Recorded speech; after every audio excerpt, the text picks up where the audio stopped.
Bom, pessoal, vamos então, hoje na aula de hoje, falar sobre a água, né, e a importância da água na bioquímica. Também vamos falar sobre as propriedades da água, alguma coisa também, algumas curiosidades sobre até onde a água é formada, os átomos que a compõem, as interações, certo? Bom, quando a gente fala da água, a gente imagina ela em diferentes estados físicos, né? Tanto a água no estado líquido, né, como está aqui, né, a água no estado líquido, no estado gasoso e no estado sólido, né, que seria o gelo. Então, esses são os estados físicos da água que nós estamos acostumados a estudar. E esses estados eles vão variando conforme a temperatura. Quanto mais alta a temperatura, a água vai passando do estado sólido para o líquido, do líquido para o gasoso, né, como vocês sabem. Como vocês também já têm conhecimento, a água tem a fórmula H2O, isso é uma informação que vocês têm de muito tempo, né? E esse H2O significa que a água ela é composta por dois átomos de hidrogênio ligados covalentemente a um átomo de oxigênio.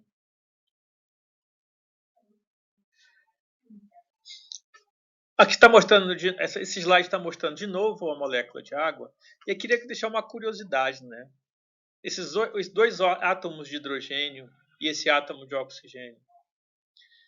Todos os átomos de hidrogênio que existem no universo, eles foram criados juntos no processo que deu origem ao universo, o Big Bang. Isso é a hipótese mais aceita.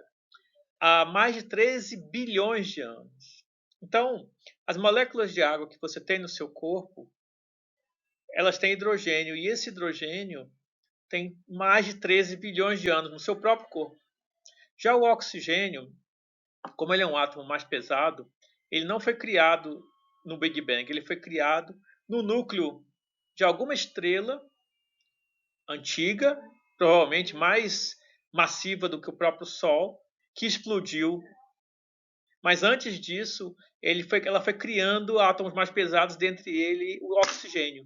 Esse processo de criação de elementos no núcleo de estrelas é chamado de nucleossíntese estelar.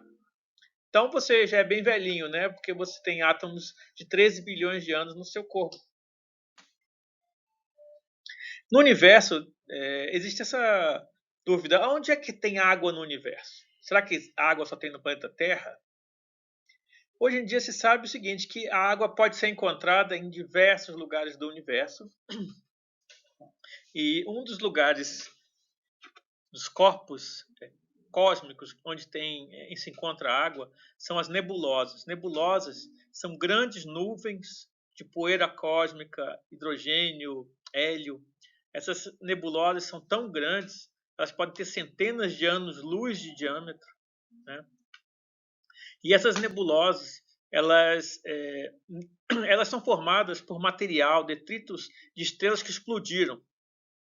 Porém, ao longo do tempo, esse material pode se fundir e formar novas estrelas. Então, as nebulosas são conhecidas como berçários de estrelas.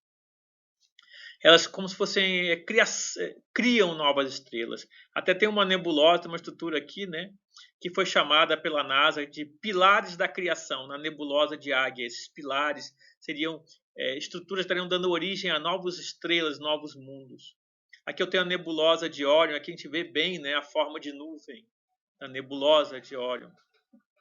Certo? Sabe-se que, apesar da maior parte das nebulosas ser feita de hidrogênio, existe também um pouco de oxigênio e outros elementos. Então é muito mais raro, é muito mais hidrogênio do que outros elementos. Mas existe uma estimativa que só na nebulosa de Órion, por dia, se produz mais água do que todos os oceanos da Terra juntos. Então é uma quantidade bem expressiva de produção de água nas nebulosas. No sistema solar, a gente pode falar o seguinte: no sistema solar, o planeta Terra é o único corpo que apresenta a água líquida na sua superfície de forma perene o tempo todo. Mas tem outros corpos que têm água.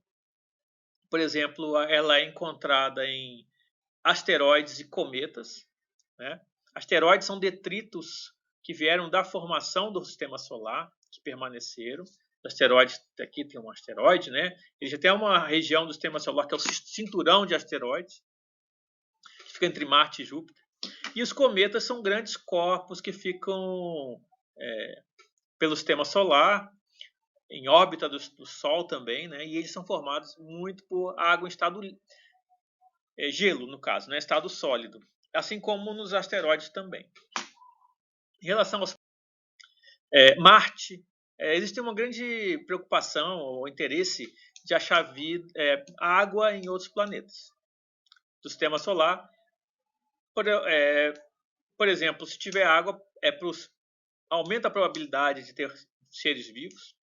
E também no caso de viagens espaciais, no caso de uma missão para Marte, é muito interessante que encontre água lá. A gente sabe que durante a história de Marte, se pegar ele há 4 bilhões de anos, ele tinha oceanos como a Terra, tinha atmosfera e tudo. Mas ao longo do tempo ele perdeu a atmosfera, porque perdeu o seu campo magnético. E aí, perdendo a atmosfera, a água foi evaporando, e hoje em dia se tem grandes evidências que existe água congelada nos polos e água subterrânea também. Tá? Então, essa é a notícia que se tem sobre Marte. Na Lua também, a Lua não tem atmosfera, né? Então não poderia ter água líquida, porque a água líquida iria ir na superfície, né? Então a água que tem na Lua tem grandes evidências que existe água também no polo, principalmente no polo sul da Lua, congelada, tá? Um pouco abaixo da superfície, ou até pode ser que tenha na superfície também. Mas é claro, nenhuma desses corpos tem a quantidade de água que tem no planeta Terra. Bom, aqui tem a Terra, nosso planeta, vista de 2 ângulos, né? E a gente vê que chama a atenção de ser um planeta azul, e essa cor vem dos oceanos. Até tinha uma música antiga que falava que a Terra era planeta água. A superfície do planeta Terra é coberta 71% pelos oceanos e só 29% dos continentes. Por isso é que se citou que deveria se chamar água e não terra, o nome do planeta, né? Porém, quando a gente olha essa figura está mostrando um globo terrestre, a Terra como somente a parte rochosa, como se ela não tivesse água alguma. Esta aqui. Essa bola azul, primeira, mostra toda a água dos oceanos da Terra. Você vê que ela é bem menor do que o planeta, né? Compara. Não é tanta água assim. Porque a água fica mais na superfície, é uma camada relativamente fina. E essa bolinha, que não dá quase para ver, é toda a água doce, água que não é a água do mar. Ou seja, todas as águas dos rios, dos lagos, das calotas polares, tudo isso está nessa bolinha aqui. Essa é a água, vamos dizer, que a gente pode usar para os seres, para beber e tal. Então, não é tanto assim. Isso só quer mostrar que a gente tem que tomar muito cuidado com a preservação da água no planeta Terra, né? Porque a quantidade de água não é tanta como a gente imagina que seja. Voltando então à estrutura da água, né? Mostrando de novo a fórmula H2O, esses 2 átomos de hidrogênio ligados ao oxigênio. Essa molécula de água, ela possui propriedades físico-químicas peculiares, diferentes, comparando com outros solventes. Então aqui essa tabela está mostrando as propriedades de ponto de fusão. Ponto de fusão é a temperatura no qual a substância passa do estado sólido para o líquido. Aqui eu tenho ponto de ebulição que seria a temperatura onde a substância passa do estado líquido para o gasoso, e calor de vaporização, que a gente vai falar já já, mas é a quantidade de energia necessária para fazer com que 1 grama dessa substância passe do estado líquido para o estado gasoso. Esses são processos, propriedades físicas das substâncias. São propriedades físicas porque não são propriedades químicas, porque elas não vão mexer com uma ligação covalente entre os átomos da molécula. Eles vão mexer com interações entre moléculas, as interações intermoleculares, que não são interações covalentes. Quando eu passo do estado sólido para o líquido, é um processo físico. Eu não estou destruindo a molécula de água, por exemplo. Eu estou só separando uma molécula da outra. Isso é um processo físico. Quando eu vejo, então, o ponto de fusão da água, ela é 0 graus Celsius ou 0 graus centígrados. Quando eu comparo essa temperatura de ponto de fusão, ou seja, isso é a pressão de uma atmosfera, tá, gente? É o nível do mar. Se na temperatura de 0 grau, a água passa do estado sólido para o líquido. E ela vai congelar também abaixo de 0 grau. Quando eu comparo isso com outros solventes, como o metanol, o etanol e a acetona, eu vejo que eles têm pontos de fusão muito mais baixos. Metanol menos 98 graus, etanol menos 117 e acetona menos 95. Eu preciso de uma temperatura muito mais baixa para fazer com que ele passe do sólido para o líquido. Então, é muita diferença entre a água e esses outros solventes. No caso do ponto de ebulição, o ponto de ebulição da água é 100 graus. Esse ponto de ebulição da água também é muito superior ao ponto de ebulição do metanol, do etanol e da acetona, como vocês estão vendo aí na tabela. O que isso significa? Que as moléculas de água entre si, elas se atraem de forma muito mais forte do que as moléculas de metanol entre si, as de etanol e as de acetona. O calor de vaporização, que é essa energia necessária para converter 1 grama de um líquido a estado gasoso na temperatura de ebulição, é 2.260 joules por grama. Essa é a quantidade de energia que eu preciso dar para as moléculas de água, para 1 grama de água, para que ela passe do estado líquido para o gasoso, é muito maior também do que acontece no etanol, no metanol e na acetona. Isso significa que as moléculas de água elas têm uma capacidade de interação muito maior do que outros solventes, do que outras moléculas de modo geral. Por que isso? Né? O que a água tem que leva a essas propriedades? A resposta para essas propriedades reside na forte atração entre moléculas de água adjacentes, moléculas próximas. Ou seja, é uma alta atração intermolecular. Então, as moléculas de água elas têm uma alta atração intermolecular. É muito difícil separar. E vocês já imaginam que tipo de atração é essa? De interação é essa? Vocês já estudaram isso, né? Que tipo de interação que faz com que uma molécula de água interaja com a outra molécula de água vizinha? Vocês já sabem o que é que eu estou falando, né? Mas nós vamos chegar lá. Aqui, essa representação, só para a gente lembrar, de novo a representação da água. Aí tem o átomo de oxigênio, mostrando que esse átomo, ele tem, o oxigênio ele tem 8 elétrons.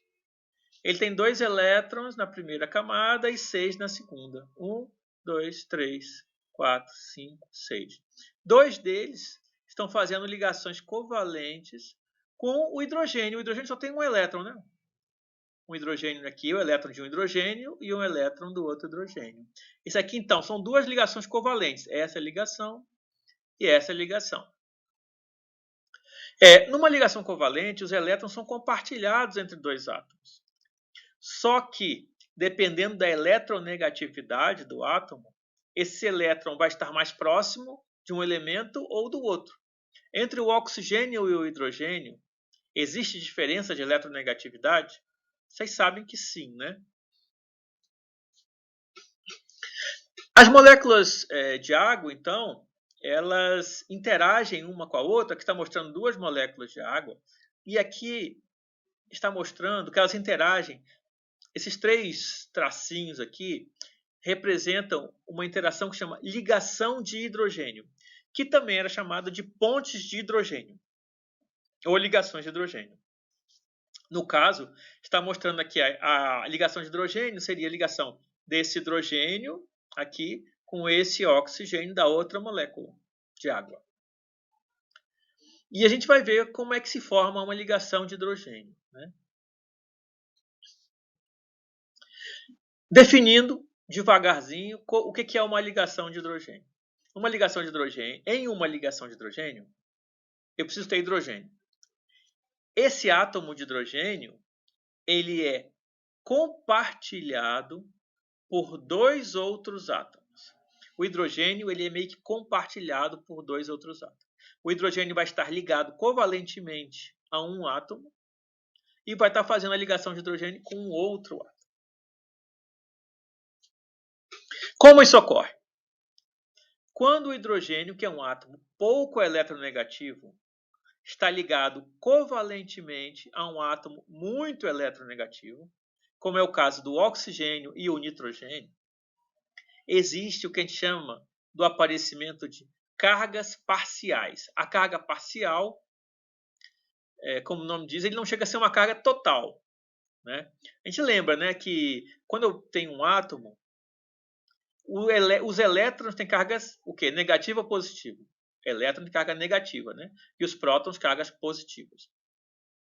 No caso da carga parcial, se eu tenho um átomo com uma carga parcial negativa, ele não chega a ter a carga completa de um elétron. É alguma coisa intermediária. Como é que acontece isso?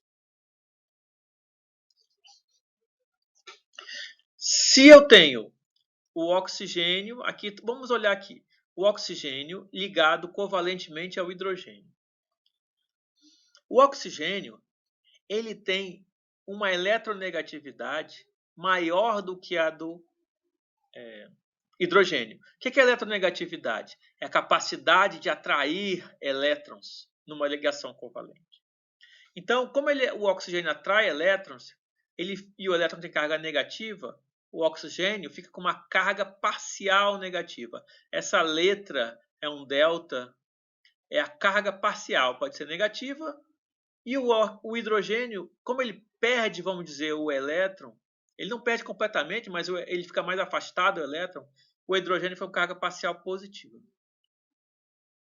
Esse hidrogênio com carga parcial positiva, ao interagir com um outro átomo com carga parcial negativa, que é esse nitrogênio aqui, forma o que se chama ligação de hidrogênio. As ligações de hidrogênio são mais fracas do que uma ligação covalente, mas elas são muito importantes nas interações intermoleculares.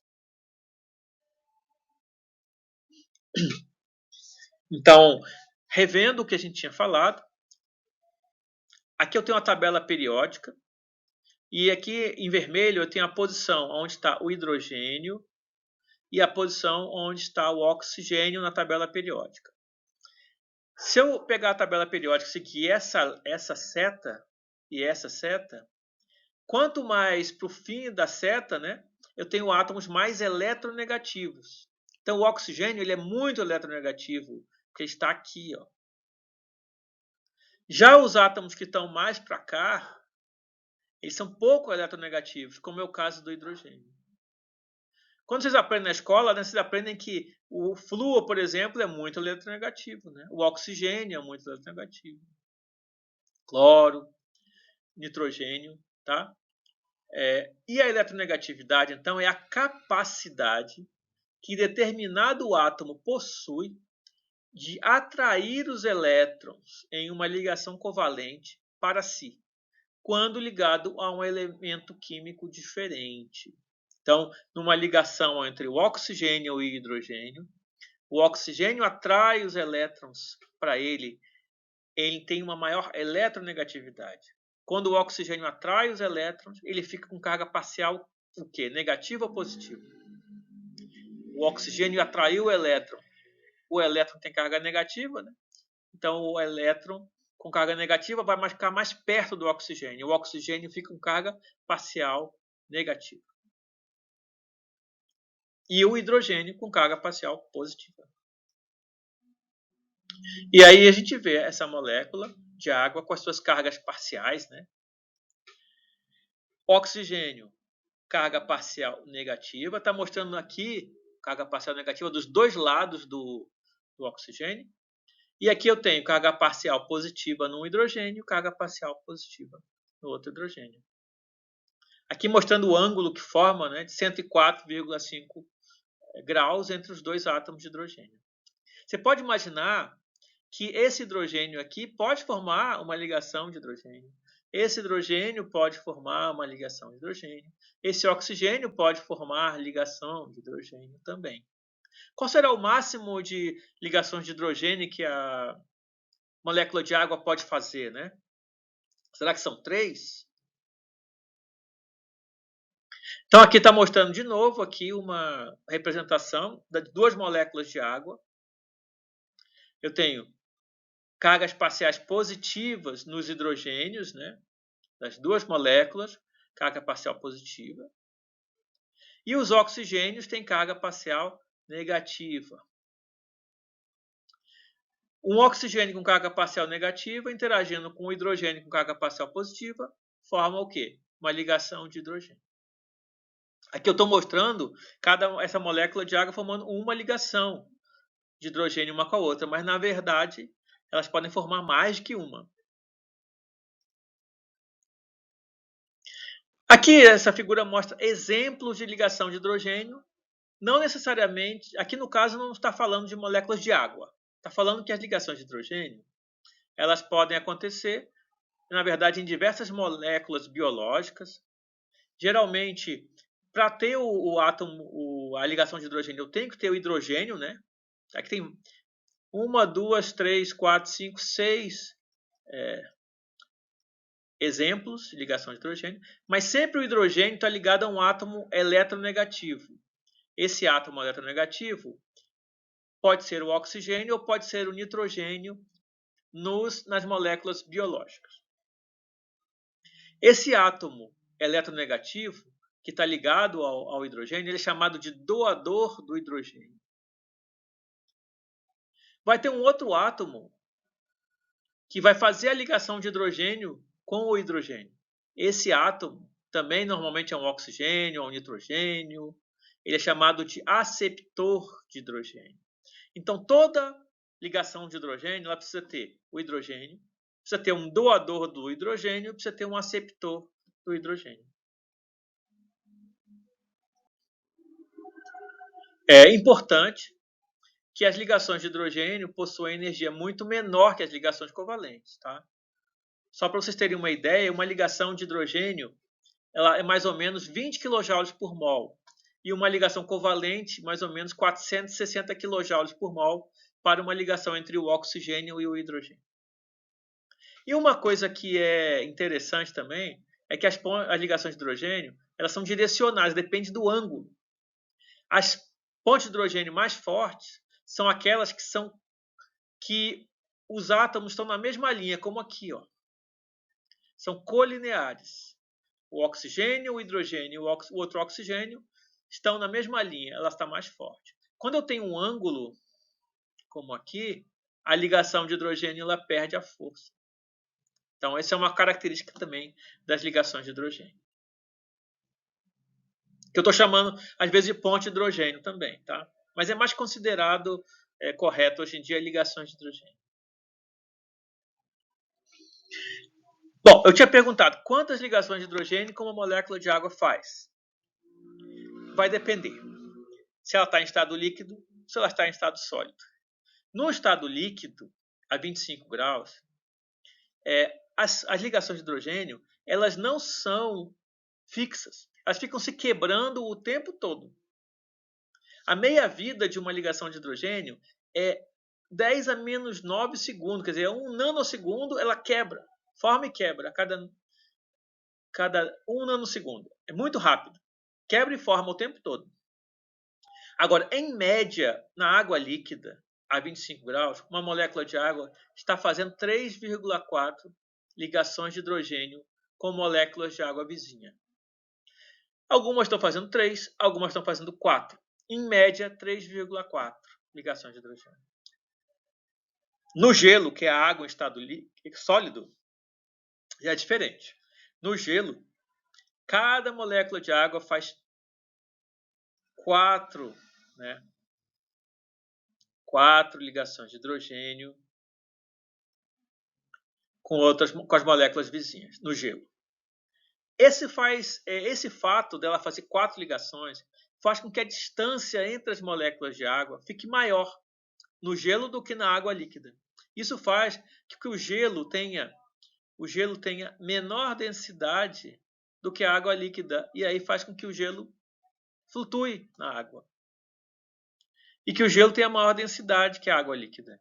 Todo mundo aí que já deixou alguma garrafa de refrigerante no freezer, né, esqueceu no congelador, viu que ela pode explodir lá dentro. Por quê? A água, quando ela congela, ela aumenta a densidade e pode estourar a garrafa. Isso também, quando você bota um gelo na água, ele vai flutuar, né? Por causa dessa propriedade do gelo fazer 4 ligações de hidrogênio, comparando com 3,4 na molécula de água. Aqui de novo mostrando a molécula de água, eu queria só demonstrar o seguinte. H2O de novo, né? Eu tenho cargas parciais positivas nos hidrogênios e no oxigênio, na verdade, eu posso considerar que ele tem 2 polos negativos. Carga parcial negativa nesses 2 pontos que correspondem ao par de 2 pares de elétrons não compartilhados que o oxigênio tem. O oxigênio ele tem 6 elétrons na última camada. Então, são 2 elétrons que estão fazendo a ligação covalente e mais 4 elétrons sobraram, né? São 2 pares. E nesses 2 pares eu vou ter as cargas parciais negativas. Então a molécula de água, na verdade, ela é como se fosse um tetraedro. Ela tem 4 pontas. Ela pode fazer, então, 4 pontes, 4 ligações de hidrogênio com moléculas vizinhas no máximo. Então é o que está mostrando nessa figura. Eu tenho uma molécula central aqui, né? E ela está mostrando que essa molécula está fazendo, na verdade, 4 ligações de hidrogênio com moléculas vizinhas. Pode ser, aí eu posso estar mostrando a água no estado do gelo? Posso. Posso estar mostrando no estado líquido? Também, porque no estado líquido, algumas moléculas a todo instante estão fazendo 4 ligações de hidrogênio. Algumas estão fazendo 3. Só que essas ligações na água líquida, elas se quebram muito rápido. No gelo não, elas estão fixas o tempo todo. Então, como eu falei, né, as ligações de hidrogênio no gelo, cada molécula está fazendo 4 ligações. Se eu pegar aqui essa molécula aqui, ela está fazendo 4 ligações. Às vezes não dá para ver porque está meio tridimensional, né? E forma assim umas estruturas hexagonais, né, no gelo. O gelo forma um cristal por causa dessas 4 ligações fixas. Aqui está mostrando um iceberg, mostrando que o iceberg, como ele está congelado, né, ele é o gelo, ele flutua no mar. E é claro que ele não flutua completamente, né? Você fala da ponta do iceberg, né? A maior parte do iceberg está debaixo da água. Mas mesmo assim a gente diz que ele tem uma densidade menor do que a água líquida. Bom, agora vamos falar um pouquinho das propriedades da água como solvente. Você já deve ter ouvido falar que a água é um solvente universal. O solvente universal, ele ganhou esse nome porque a água é capaz de dissolver vários tipos de substâncias. Só que ela não é capaz de dissolver qualquer tipo de substância. A água, como a gente viu, que ela tem cargas parciais positivas e negativas, ela é considerada um solvente polar. Polar porque tem polo positivo e polo negativo. Um solvente polar dissolve compostos que são carregados ou polares também. Então, um solvente polar, ele só consegue dissolver bem um soluto polar. E um apolar dissolve apolar, né? Então, a água, ela é um solvente polar e ela enfraquece as forças eletrostáticas e ligações de hidrogênio entre moléculas polares, competindo com a sua atração. Então, essa figura, ela está mostrando um exemplo da dissolução do sal, que é o cloreto de sódio, ou NaCl, em água.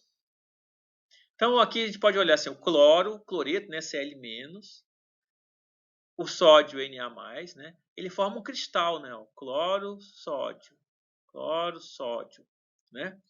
Quando as moléculas de água chegam, elas vão começar a rodear esses íons, o cloreto ou o sódio. Vocês podem notar, olha, o íon cloreto, quando eu olho aqui, hidratado, o cloreto é negativo. Quem vai interagir com o cloreto? São os átomos de hidrogênio. Tá? Porque os hidrogênios têm carga parcial positiva. Quando eu tenho o sódio, que tem carga positiva, a água vai interagir com ele pelos oxigênios. Por quê? Porque o oxigênio tem carga parcial negativa. Entendeu? Mas a água só consegue, ela consegue ser um bom solvente para o NaCl, porque esses íons, né, todos os íons que têm carga positiva ou negativa, são considerados polares também. Moléculas carregadas também são bons solutos para a água. A água consegue bem ser um solvente muito bom para íons e também para moléculas que são polares, mesmo que elas não tenham carga. Compostos que dissolvem bem em água são chamados de hidrofílicos. Então, essa palavra hidrofílico é um composto que dissolve bem em água. E os compostos que são insolúveis em água são chamados de hidrofóbicos. Aqui eu tenho alguns exemplos, né? Não sei se vocês conseguem reconhecer que moléculas são essas, talvez não. Mas aqui, eu já vou adiantar, eu tenho aqui a glicose, aqui eu tenho um aminoácido e aqui eu tenho uma cera. E quais dessas são polares, quais dessas que são apolares? Quais dessas são hidrofílicas e quais dessas que são hidrofóbicas? Uma dica é o seguinte, se eu tenho uma molécula que ela é composta só de carbono e hidrogênio, se ela tem muito carbono e hidrogênio, ela é apolar. Porque o carbono e o hidrogênio têm mais ou menos a mesma eletronegatividade. Quando eu olho aqui na cera, eu tenho muito carbono e hidrogênio, tá vendo? Essa molécula ela é apolar, ela não vai ser bem, ela vai ser hidrofóbica. Quando eu tenho uma molécula que tem hidrogênio ligado a um átomo eletronegativo, como é o caso aqui, ó, um OH, o oxigênio tem mais eletronegatividade que o hidrogênio. Então, vai formar a carga parcial negativa no oxigênio, carga parcial positiva nos hidrogênios. E assim, cada um dessas hidroxilas aqui vão ser um ponto que vão poder interagir com a água por pontes de hidrogênio. Então, essa molécula deve ser polar. Essa molécula aqui, ela tem cargas, está vendo? Positiva, carga negativa. Moléculas carregadas também são consideradas hidrofílicas ou polares. Então, só para a gente ver, realmente, como a gente falou, a cera, por ter muito carbono e hidrogênio, é apolar. A glicose, por ter muitas hidroxilas, é polar e hidrofílica. E esse aminoácido, por ter cargas, também é polar e é hidrofílico. Tá certo? Além de substâncias hidrofílicas e hidrofóbicas, alguns compostos eles têm regiões polares e outras apolares. Então, eles têm duas regiões meio conflitantes, polar e apolar. Quando eu tenho uma molécula assim, elas são chamadas de anfipáticas ou anfifílicas.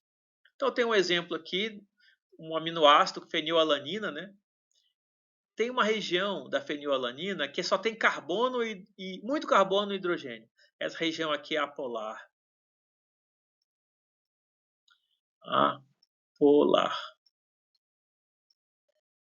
E essa região aqui é polar.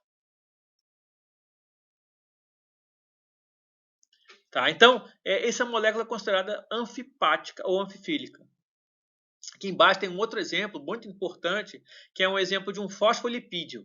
São componentes de membranas. Os fosfolipídios têm uma região polar também e uma região bem apolar, que tem muito carbono e hidrogênio. Tá? O que acontece com essas moléculas? Será que elas vão dissolver bem em água? Quando eu coloco uma molécula dessa anfipática em água, as duas regiões elas têm comportamento conflitante. A parte polar, claro, ela vai ser hidrofílica, ela vai tender a interagir com a água e tender a dissolver. Mas a parte apolar tem a tendência contrária, de se esconder. E ela pode formar estruturas chamadas micelas. O que é uma micela? Então, imagina que aqui seria uma micela, né? Aqui é uma molécula. Eu tenho essa bolinha aqui seria uma parte polar e aqui uma cauda apolar. É uma molécula anfipática. Quando eu coloco essas moléculas na água, elas têm uma tendência de se juntarem e as regiões apolares ou hidrofóbicas ficarem no centro e as regiões polares ficarem para fora, expostas à água. Aqui fora tem água, certo? E aí se formando assim essa estrutura que chama uma micela. Tem que pensar que a micela ela não é bem como uma pizza, tá? Ela é uma bolinha, na verdade. Agora, moléculas hidrofóbicas, além de formar micelas, tem uma coisa que é mais importante ainda. Elas formam as membranas biológicas, né? Quando se estudam na biologia bicamada lipídica, aqui está mostrando o corte de uma bicamada lipídica. Você vê, é uma bicamada, eu tenho duas partes, né? Aqui e aqui. Ela é formada por moléculas lipídios, aqui são fosfolipídios, que são anfipáticos. E também tem o colesterol, que é um outro lipídio anfipático. Então, essas moléculas anfipáticas são super importantes para fazer as membranas biológicas. Já pensou se todas as nossas moléculas fossem solúveis em água, a gente ia derreter, né? A gente ia virar uma solução, ia virar uma poça. Né? Nós precisamos de moléculas que não sejam solúveis em água, que sejam formadoras de membrana. São as moléculas anfipáticas. Na membrana tem outras moléculas, né? Tem proteínas e tal, que também faz parte da membrana. Mas o principal são essas moléculas anfipáticas, os lipídios anfipáticos. Vocês vão estudar mais. A água, como ela é polar, como é que ela atravessa uma membrana bicamada lipídica que é considerada apolar, né? Existe uma proteína chamada aquaporina que ajuda a fazer com que a molécula passe de um lado para outro da membrana, né? Moléculas como o dióxido de carbono, CO2 ou o oxigênio, são apolares, então elas atravessam a membrana facilmente, tá? Mas a água, como é polar, ela precisa muitas vezes precisa dessas proteínas, ajudam, né? A aquaporina ajuda. A água é pequenininha, ela consegue atravessar também um pouquinho a membrana, mas ela é principalmente acelerada o transporte dela pela aquaporina. Bom, nós estamos numa época aí de falar muito de coronavírus, né? Até o motivo dessas aulas aí tem a ver com a pandemia. E a gente ouve dizer que o sabão destrói o coronavírus, né? Por que o sabão destrói o coronavírus? Primeiro, vamos ver. O coronavírus, ele é um vírus que tem RNA, né? E proteínas, mas ele tem um envelope. Esse envelope aqui que ele tem, na verdade, é uma bicamada lipídica, é como se fosse uma membrana, como aquela membrana que eu mostrei antes. E essa membrana é formada de moléculas anfipáticas. O sabão, todo sabão é formado de moléculas anfipáticas, porque o sabão ele precisa interagir com a água, com a parte polar, e precisa interagir com a gordura, né, que a gente quer lavar uma roupa ou limpar alguma coisa que está com uma gordura, alguma coisa assim hidrofóbica, precisa da parte apolar. Quando o sabão, que tem essa característica anfipática, interage com a membrana também que é anfipática, o que acontece? O sabão começa a desagregar a bicamada lipídica, começa a interagir com os lipídios de membrana e aí libera o material genético e destrói a partícula do vírus. Por isso que é tão importante a gente lavar as mãos para essa higiene é importante, tem muita importância na nossa vida, mas inclusive para se prevenir contra o coronavírus. Tá certo? Falando agora, a gente falou que, que a água é um solvente polar e ela dissolve bem solutos polares. Né? Agora, alguns gases importantes, né, que é o oxigênio e o gás carbônico, CO2, eles são apolares. Como é que eles são transportados? Né? Se a água é apolar, se a água é polar, como é que transporta um gás apolar, como é o caso do CO2 e do oxigênio? No caso do oxigênio, a gente sabe que só uma pequena parte é dissolvida no plasma do sangue, que é 2%. 98% do oxigênio é transportado dentro dos glóbulos vermelhos, associado a uma proteína chamada hemoglobina. Então, aqui eu tenho um glóbulo vermelho, né, hemácia, e dentro das hemácias eu tenho essa proteína hemoglobina, que tem um grupo chamado grupo M, que se liga com o oxigênio, e aí faz com que a capacidade de transporte do oxigênio, mesmo ele sendo apolar, se torne uma capacidade grande de transporte. No caso do CO2, o gás carbônico, ele também é apolar, porque ele é C, dupla O, dupla C. Essa é uma molécula apolar. Mas quando o CO2 ele entra em contato com a água, ele se transforma num ácido, H2CO3, que é o ácido carbônico. E esse H2CO3 se dissocia. Todo ácido ele tem a tendência, né, a perder H+, e a base conjugada aqui é o bicarbonato, que é HCO3-. Como ele tem carga negativa, ele é uma molécula, é um íon, os íons são hidrofílicos. Então o CO2 ele é transportado muito mais facilmente na forma de bicarbonato. E uma parte dele, 11%, é transportado pela hemoglobina também. Então, vocês viram, né? A gente sabe que o ambiente aquoso, né? A água é super importante para os organismos vivos, né? Que a gente vê aqui uma tartaruga marinha, aqui a água do cachorrinho, a gente molha as plantas, né? Então, tem inúmeras propriedades dela, as que a gente falou, são super importantes para os seres vivos, né? Eu não vou falar de tudo, mas a gente sabe que os seres vivos do nosso planeta se adaptaram ao ambiente aquoso, né? E explora as propriedades não usuais da água. Então, aqui alguns exemplos. Né? O alto calor específico da água, quer dizer, a capacidade dele absorver calor, permite que a temperatura dos organismos permaneça relativamente constante, com flutuações de temperatura do ambiente e quando o calor é gerado no metabolismo. Então, como a água ela custa muito a variar sua temperatura, essa é uma propriedade que permite que a temperatura dos organismos não varie muito com o ambiente. Já o alto calor de vaporização, que foi aquela propriedade que a gente mostrou naquela tabela, né, precisa de muita energia para fazer a água evaporar, ela é usada no organismo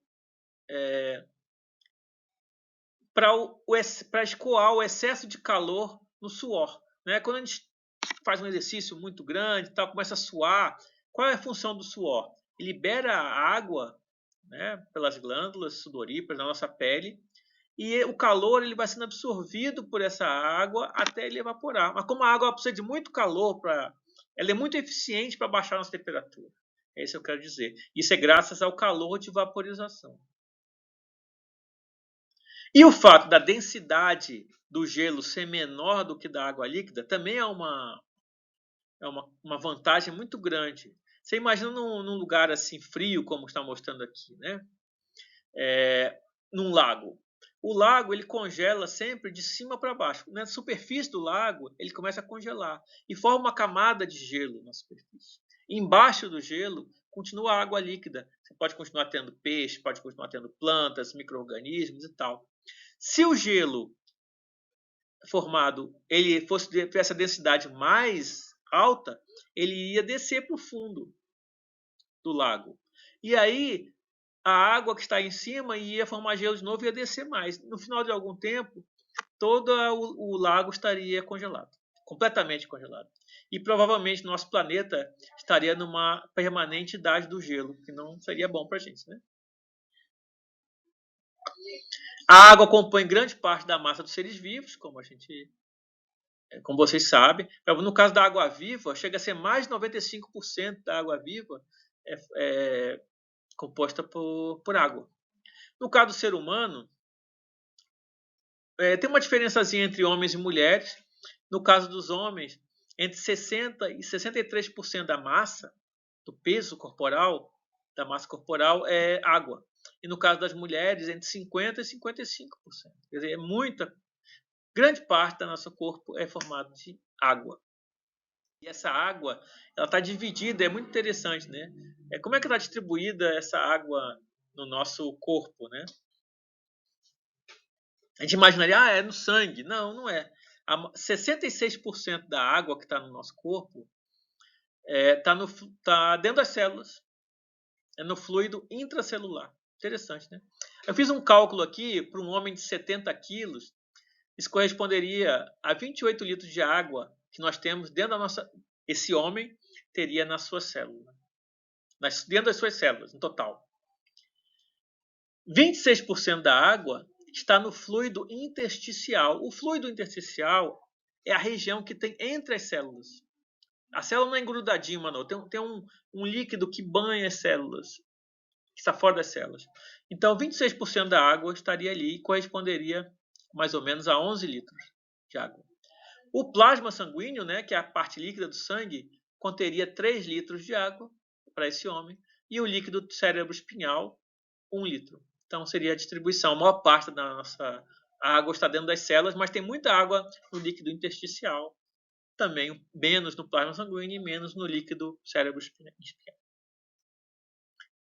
A água ela é importante em vários processos metabólicos, vocês sabem, né? Aqui está mostrando aqui esse ciclo de respiração e fotossíntese, né? No processo da respiração aeróbica, produz a água. Você inspira gás carbônico, oxigênio, expira gás carbônico e água.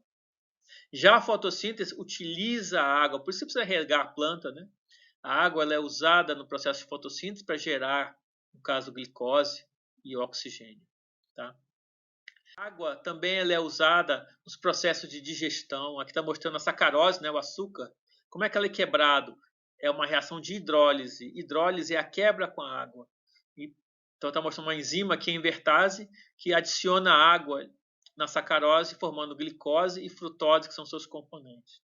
Se eu me alimento de gordura também, o triacilglicerol é um tipo de gordura, também a água faz a hidrólise, quebrando essa molécula em ácidos graxos e glicerol.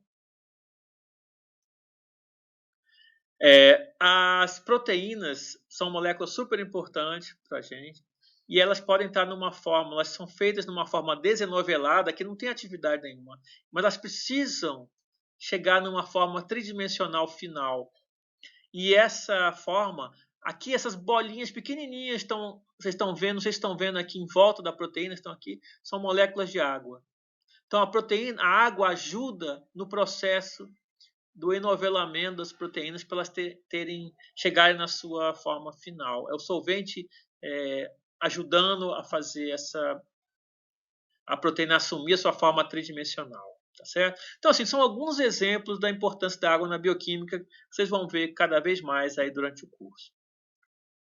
Então, queria deixar para vocês, então, só essa figura aí do Lago Paranoá, né, que banha a nossa cidade aqui de Brasília, e pedir para que vocês, esperar que vocês tenham aproveitado a aula e que vocês tenham visto a importância da água aqui dentro da bioquímica, tá certo? Então, até a próxima aula.